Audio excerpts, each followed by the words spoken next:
Assalamualaikum warahmatullahi wabarakatuh, saudaraku. Sejarah secara harfiah semakna dengan tarikh yang artinya adalah informasi tentang waktu.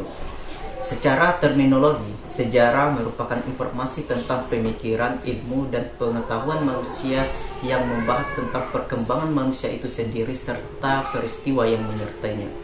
Ibnu Khaldun mengungkapkan bahwa sejarah itu merupakan ilmu yang berkembang dan terlintas dari generasi ke generasi.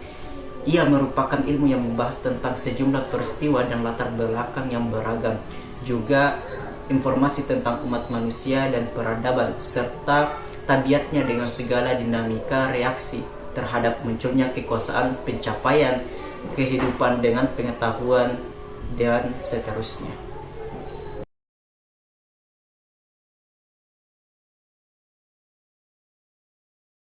Imam An-Nawawi mengatakan bahwa nama lengkap dari Imam Syafi'i adalah Abu Abdullah Muhammad bin Idris bin Al-Abbas bin Utsman bin Syafi'i bin As-Sa'ib bin Ubaid bin Abdi Yaziz bin Hashim bin Al-Muttalib bin Abdi Manaf bin Husay.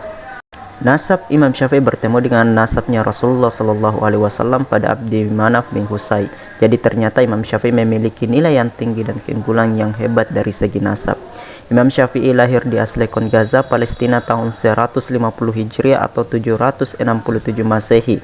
Ia adalah anak dari seorang mufti besar Sunni Islam dan juga pendiri mazhab Syafi'i. Imam Syafi'i adalah putra dari pasangan Idris bin Abbas dan Fatimah Az-Zadiyah. Perjalanan Imam Syafi'i menuntut ilmu dimulai dari salah satu kabilah Arab yaitu Bani Huzail yang sangat memiliki bahasa Arab yang paling fasih dan telah menghafal Al-Quran di usia 7 tahun dan menghafal hadis dari kitab Al-Muwatta karya Imam Malik saat usia 10 tahun sebagai kitab hadis terpopuler pada waktu itu sebelum munculnya hadis Sahih Bukhari dan Muslim. Kemudian melanjutkan pendidikan ke Mekah, belajar ilmu fikih pada Imam Muslim bin Khalid Az-Zanji dan mulai berfatwa pada usia 15 tahun. Ada yang mengatakan 18 tahun. Hal ini dikarenakan Imam Syafi'i yang memiliki pemahaman agama yang baik dan juga izin dari gurunya. Usai dari Mekah, Imam Syafi'i melanjutkan tuntutan ilmunya ke Madinah dan ilmu hadis kepada Imam Malik bin Anas, penulis kitab Al-Muwatta.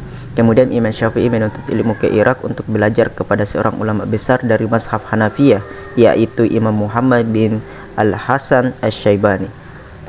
Kemudian beliau menuntut ilmu ke Yaman dan Kufah, dan yang terakhir Baghdad. Di Baghdad, ia belajar ilmu agama pada Muhammad bin Hasan. Di kota Baghdad juga lah Imam Syafi'i menulis kitab Qaul Qadim.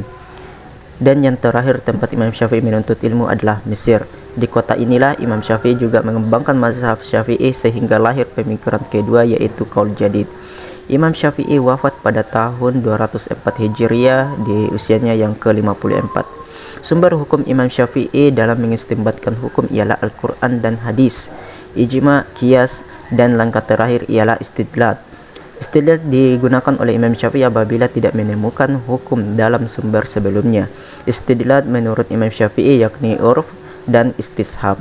Karya Imam Syafi'i yang pertama ialah Ar-Risalah yang membahas tentang usul fiqh, kemudian Al-Hujjah yang ditulis pada saat beliau berada di Baghdad, dan yang terakhir adalah Al-Um. Beralih kepada mazhab Imam Hambal, yaitu mazhab yang keempat dari 4 mazhab yang terkenal di dunia.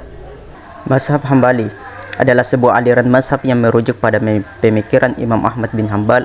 Dengan demikian, mazhab Hambali adalah nama dari kumpulan-kumpulan pendapat yang berasal dari Imam Ahmad bin Hambal beserta para murid-muridnya dan para pengganti mereka sebagai tokoh yang menyebarluaskan pemikiran yang telah digariskan oleh mereka.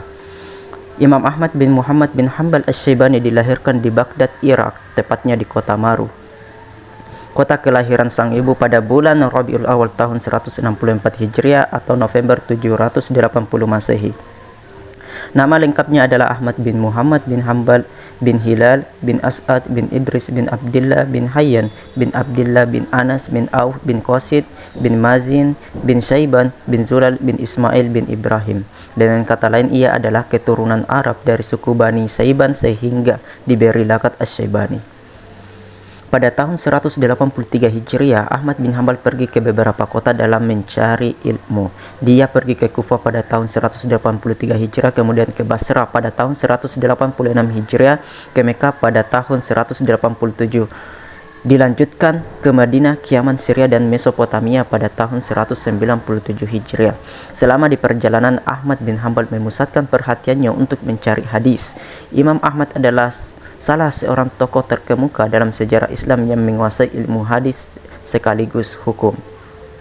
Semangat pembelaannya terhadap Islam sangat tinggi. Karena sikap menentang dan otoritas religiusnya, ia dipenjarakan lama dan diperlakukan dengan buruk oleh penguasa, tapi ia tak pernah menyerah mempertahankan keyakinannya. Sumber hukum Imam Ahmad dalam istinbat hukumnya adalah nas Al-Quran dan hadis, kemudian fatwa sahabat, ijtihad sahabat, hadis mursal dan dhaif, kemudian langkah terakhir adalah qiyas.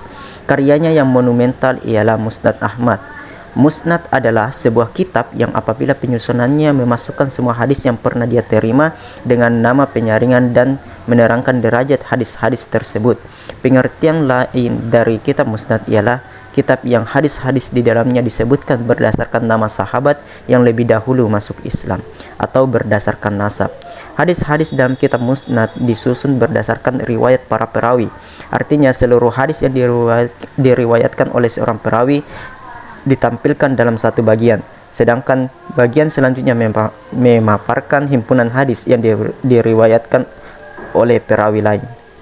Itulah sedikit hal yang ingin saya sampaikan pada video kali ini. Semoga bermanfaat untuk teman-teman sekalian. Saya Ahmad Fadli, mohon pamit. Assalamualaikum warahmatullahi wabarakatuh.